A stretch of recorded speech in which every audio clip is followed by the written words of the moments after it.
Hello everyone, আশা করছি সবাই খুব ভালো আছেন। গুগল অ্যাডস মাস্টার ক্লাসের একটি নতুন ভিডিওতে আপনাদের সবাইকে আন্তরিকভাবে অভিনন্দন জানাচ্ছি। আজকের ভিডিওতে আমরা কথা বলবো গুগল ডিসপ্লে ক্যাম্পেইনের ডিভাইস এবং অডিয়েন্স টার্গেটিং নিয়ে। তো ভিডিওটি খুব ইম্পর্টেন্ট হবে, সবাইকে সম্পূর্ণ ভিডিওটি কোথাও না টেনে পুরো ভিডিওটি দেখার জন্য অনুরোধ করা হলো। আর ভিডিওটি শুরু করার আগে একটি কথা না বললেই না, আপনি যদি আমাদের চ্যানেলের নতুন দর্শক হয়ে থাকেন তাহলে অবশ্যই আমাদের চ্যানেলটি সাবস্ক্রাইব করবেন এবং নোটিফিকেশন বেল বাটনটি অন করে রাখতে ভুলবেন না, কারণ আমি এই ধরনের ভিডিও প্রতিনিয়ত আমার এই চ্যানেলে আপলোড করে থাকি। তো চলুন শুরু করা যাক।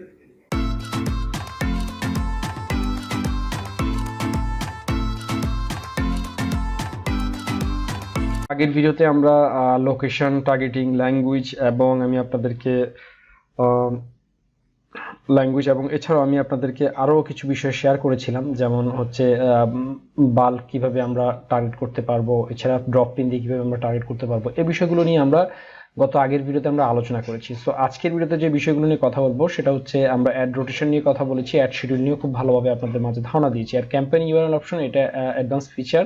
আমরা যখন ট্র্যাকিং শিখবো তখন এই বিষয়টা নিয়ে আমরা আলাদাভাবে ভিডিও দিব। গুগল অ্যাডস এর টোটাল ট্র্যাকিংটা নিয়ে আমরা আলাদা আপনাদেরকে ভিডিও দেওয়ার চেষ্টা করব।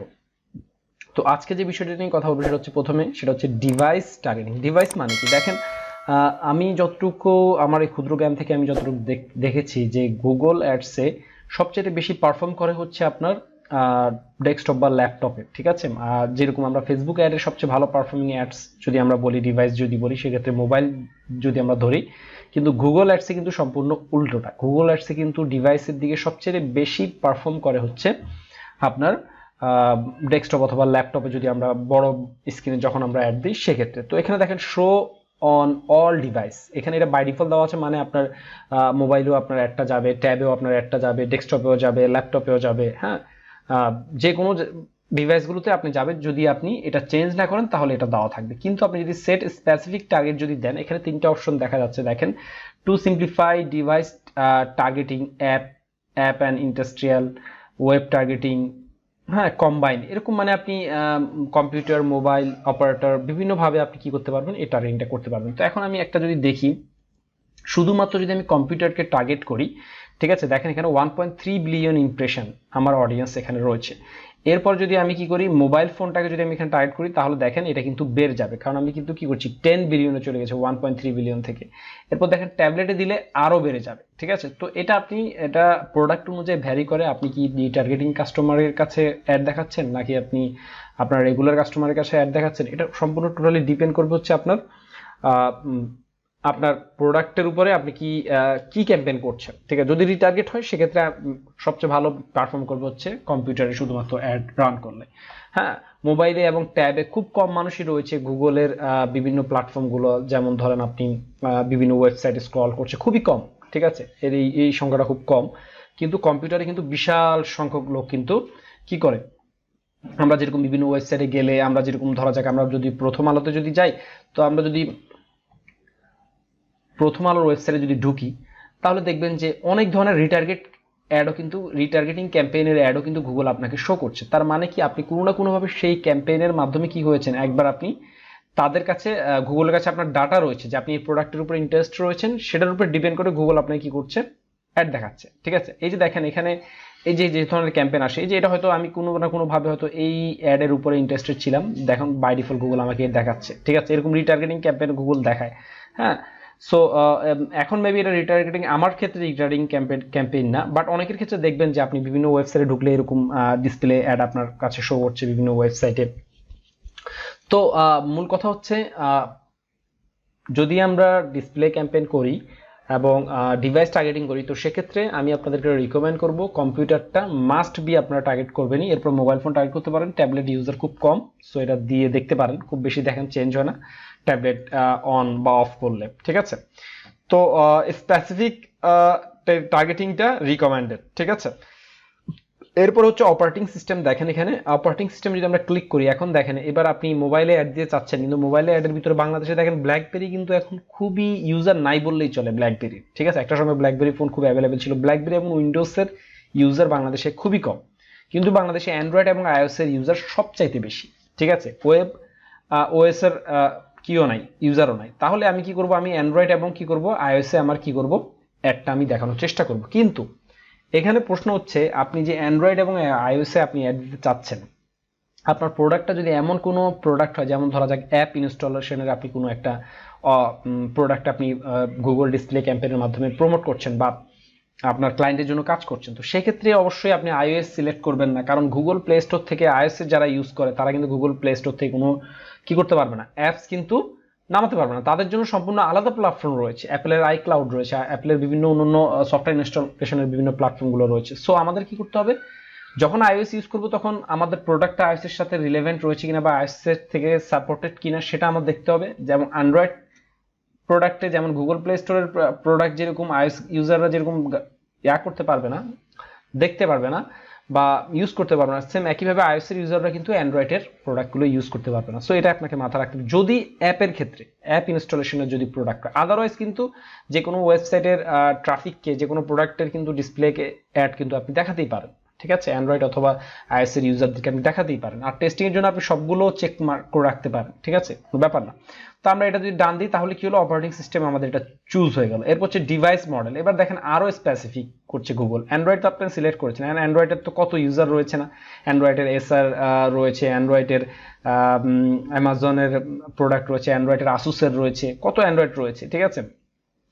এরপরে বি মোবাইল রয়েছে। এরপরে আপনি জাস্ট আস্তে আস্তে স্ক্রল করতে করতে আসলে আপনার বিভিন্ন মোবাইলগুলো, ব্র্যান্ডেড রেপুটেড মোবাইলগুলো আসবে, ঠিক আছে। সো এরপর দেখেন এই যে এইচপি রয়েছে, এসটিসি রয়েছে, হুয়াওয়ে রয়েছে, ঠিক আছে। এটা অনেক ইউজার হুয়াওয়ের বর্তমানে। আপনি যদি হুয়াওয়ে সিলেক্ট করেন, শুধুমাত্র হুয়াওয়ের যত প্রোডাক্টগুলো রয়েছে সেগুলো যদি সব সিলেক্ট করেন, অনেক ইউজার আপনি পাবেন, ঠিক আছে। তারপরে আপনার দেখবেন ইনফিনিক্স রয়েছে, এগুলো বাজারের সবচেয়ে বর্তমানে এগুলোর গ্রাহক সবচেয়ে বেশি, ইনফিনিক্স। এরপর হচ্ছে আপনার আইটেল, হ্যাঁ, এগুলোর গ্রাহক রয়েছে। এরপর রয়েছে আপনার কার্বন, কাবো, ঠিক আছে, লিনাক্স, লাভারও ইউজার রয়েছে বর্তমানে।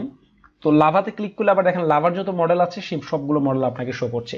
এলজি, হ্যাঁ, তারপরে শাওমি থাকার কথা, বাট শাওমি আমি এখনো দেখতে পাচ্ছি না, এমআই থাকার কথা ছিল, মটোরোলা, মাইক্রোম্যাক্স, ঠিক আছে। যাই হোক, এটা হয়তো রয়েছে, সার্চ দিলে হয়তো পাওয়া যেতে পারে, নোকিয়া। তো এভাবে ওপ্পো, আপনি এভাবে রেপুটেড ব্র্যান্ডগুলো, আপনার মনে হয় যে না, আমি যে গ্রাহকদের কাছে আমার যে প্রোডাক্টটা দেখাচ্ছি বা যে অ্যাডটা দেখাচ্ছি সেটা মনে হয় স্যামসংয়ের গ্রাহকদের জন্য মনে হয় সেই প্রোডাক্টটা ভালো, বা এমন হচ্ছে আপনার গ্রাহক থাকে দেশের বাইরে, সে চাচ্ছে যে নতুন একটা প্রোডাক্ট নিয়ে এসেছে বা নতুন একটা তার ওয়েবসাইটে একটা প্রোডাক্ট এসেছে, সেটা হচ্ছে Tecno mobile, say for example. এখন টেকনো মোবাইলের যেই ইউজাররা যারা রয়েছে, যারা আগে টেকনোর সাথে যারা আগে পরিচিত বা টেকনো মোবাইল যারা ব্যবহার করেছে, তারা কিন্তু সহজে কিন্তু এই টেকনোর সেকেন্ড বা লেটেস্ট ভার্সন যদি তাদের কাছে যদি দেখান, তারা কিন্তু ইন্টারেস্টেড হবে, হ্যাঁ টেকনো নতুন একটা ব্র্যান্ড বাজারে এসেছে। তো আপনি কিন্তু সহজে কিন্তু এটা টার্গেট করতে পারছেন, ঠিক আছে। তো এরকম বিভিন্ন ধরনের প্রোডাক্ট, শাওমি রয়েছে, যে এমআই পাওয়া গিয়েছে। তো শাওমির তো অনেক ব্র্যান্ডের তো শেষ নেই শাওমির, ঠিক আছে, এমআই এত, এমআই এত, এমআই এত। তো এমআই এর গ্রাহক যারা রয়েছে, আপনি এমআই যারা 5 যারা ইউজ করে তাদের কাছে কিন্তু এমআই এর যে লেটেস্ট যেটা সেটা যদি নিয়ে যান, তারা কিন্তু কিছুটা হলেও ইন্টারেস্ট হবে আপনার প্রোডাক্টের ক্ষেত্রে। যদি এমআই এর অ্যাক্সেসরিজ যদি আপনি সেরকম নিয়ে আসেন, ওই যে পুরোনো ব্র্যান্ডটাতে আপডেট করে নতুন যে ব্র্যান্ডের আপনি অফার দিচ্ছেন, সেই অফারটার সাথে রিলেভেন্স থাকলে অবশ্যই আপনি দেখবেন ভালো একটা সেলস আপনার আসবে, কারণ ওই ধরনের কাস্টমাররা টার্গেটেড আপনার। যারা পোকো M2 প্রো ইউজ করছে, তারা পোকো F1 কিন্তু তারা চাইবেই, হ্যাঁ, যারা পোকো F1 ইউজ করছে তারা কিন্তু পোকো M2 প্রো কিন্তু তারা চাইবেই, ঠিক আছে। কারণ হচ্ছে কি, তারা এর আগের ভার্সনটা তারা ইউজ করেছে, হ্যাঁ।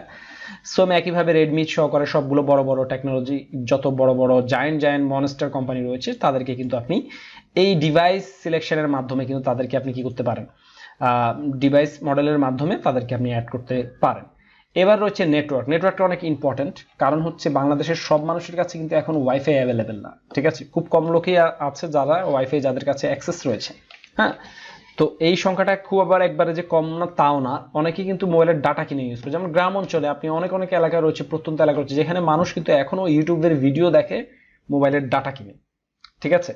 তো সে যদি আপনার কাছে কোনো যদি রিসোর্স বা আপনি যদি কোনো রিসোর্স যদি সেই প্রত্যন্ত অঞ্চলে মানুষের কাছে পৌঁছাতে চান, তাহলে আপনি কি করতে হবে, ওয়াইফাইয়ের পাশাপাশি বাংলাদেশের যে সকল ব্র্যান্ড রয়েছে, যেমন বাংলা লিঙ্ক ইউজ রয়েছে, গ্রামীণ সবচেয়ে বেশি আমি জানি, প্রত্যন্ত অঞ্চলে বাংলা লিঙ্কের ইউজার খুব কম। তো সেক্ষেত্রে আপনি ওয়াইফাই তো সিলেক্ট করবেনই, পাশাপাশি যারা গ্রামীণের ইন্টারনেট যারা ইউজ করে তাদেরকেও আপনি সিলেক্ট করে দিলেন। তাহলে কি হলো, যে ব্যক্তি ওয়াইফাই ইউজ করে তার কাছে যেমন আপনার একটা যাবে, সেম একইভাবে যে ব্যক্তি গ্রামীণ ফোনের ইন্টারনেট কিনে ইউজ করছে বা রবির ইন্টারনেট কিনে ইউজ করছে, তার কাছেও কিন্তু আপনার একটা যাবে। এক্ষেত্রে দেখেন আপনার অ্যাডের ইমপ্রেশনও বাড়ছে এবং অ্যাডের টার্গেটিংটা আরো লেজার টার্গেটেড হচ্ছে, ঠিক আছে। তো এভাবে আমরা ডিভাইস টার্গেটিং এর মাধ্যমে আমরা বিভিন্ন ধরনের অডিয়েন্স সিলেকশন করতে পারি, এবং যেগুলো খুবই ইম্পর্টেন্ট আমি মনে করি বিভিন্ন অ্যাড তৈরি করার ক্ষেত্রে, স্পেশালি ডিসপ্লে ক্যাম্পেইনের ক্ষেত্রে আপনি অপারেটিং সিস্টেমটা বিভিন্ন মডেলের উপর ডিপেন্ড করে, বিভিন্ন নেটওয়ার্কের উপর ডিপেন্ড করে আপনি কি করতে পারেন, আপনার অ্যাডটাকে লেজার টার্গেটেড পিপলের কাছে আপনি কি করতে পারেন, পৌঁছাতে পারেন। তো আজকের ভিডিওটি এই পর্যন্তই। আশা করছি ভিডিওটি সবার ভালো লেগেছে। যদি ভিডিওটি ভালো লাগে অবশ্যই ভিডিওতে আপনার কমেন্ট করে আপনার মূল্যবান মতামত জানাবেন, আর অবশ্যই লাইক কমেন্ট শেয়ার দিয়ে আমাদের পাশে থাকবেন। সবাই ভালো থাকবেন, ধন্যবাদ সবাইকে।